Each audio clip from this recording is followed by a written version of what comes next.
granted the CIA the power to launch drone strikes under the so-called War on Terror.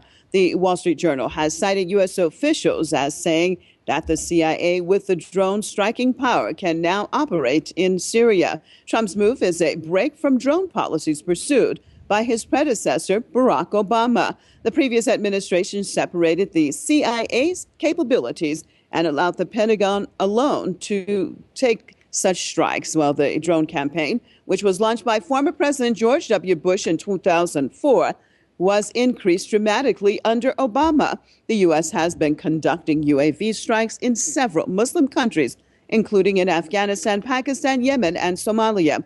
Washington claims its drones target militants, but facts on the ground show civilians are the main victims of the attacks. Crossing over to Vancouver, joined by Mr. Alfred Lambremont of Webre, war crimes lawyer. Thank you so much for being with us. How legal is all of this now that Donald Trump has given the okay to the CIA? Well, this is a very disturbing development for those of us in the international law community. We all recall that in 2013, the Obama administration was forced by international pressure from the international law community and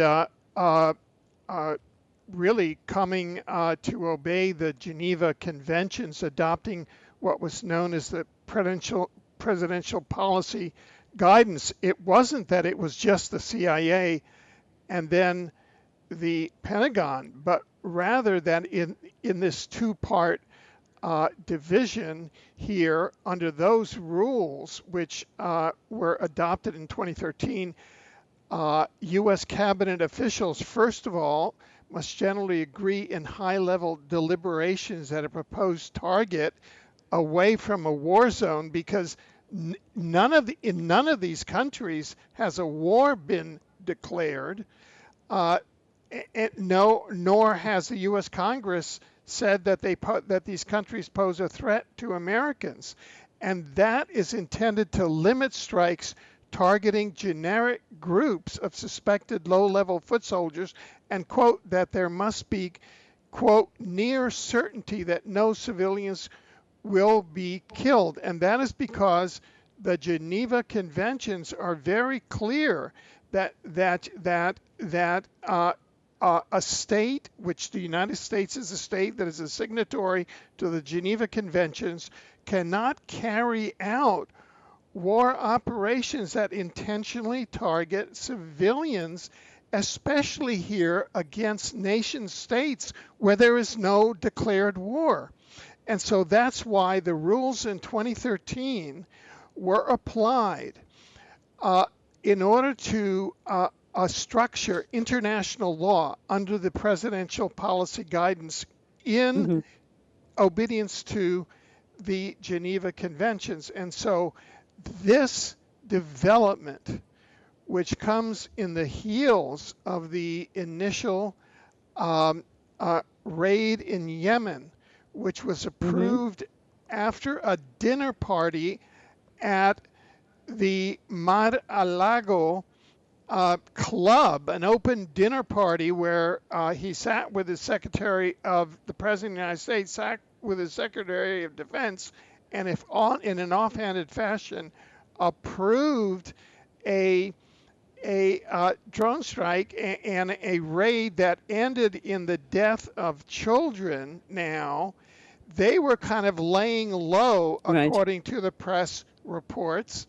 And now they have taken a deliberate move to take away the controls of international law. This is not bureaucratic. This is international law. And there is an ancient saying that says, you do not break the law, you break yourself against the law. And here, the United States is not at war with these countries like Yemen, Somalia, etc., Syria, where these laws, where these moves. Well, but Mr. Weber, I mean, to be fair, of course, we saw under the Obama administration also countries that they were not at war and they were attacking.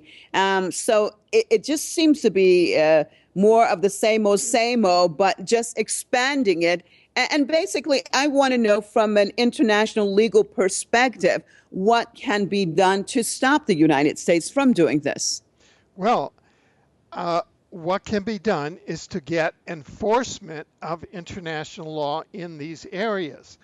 And what enforcement of international law means that somebody at the international legal area, some power at the international legal area, has to step up in the international courts and begin to bring these people to task. Now, as a former sitting judge on the Kuala Lumpur War Crimes Tribunal, at least the former Prime Minister of Malaysia, Tun Mahathir bin Mohamad, sat down and put together a tribunal of conscience that brought We're the having Bush some audio administration. difficulties, Oh, but I yeah, appreciate right. Mr. Weber being with us. War crimes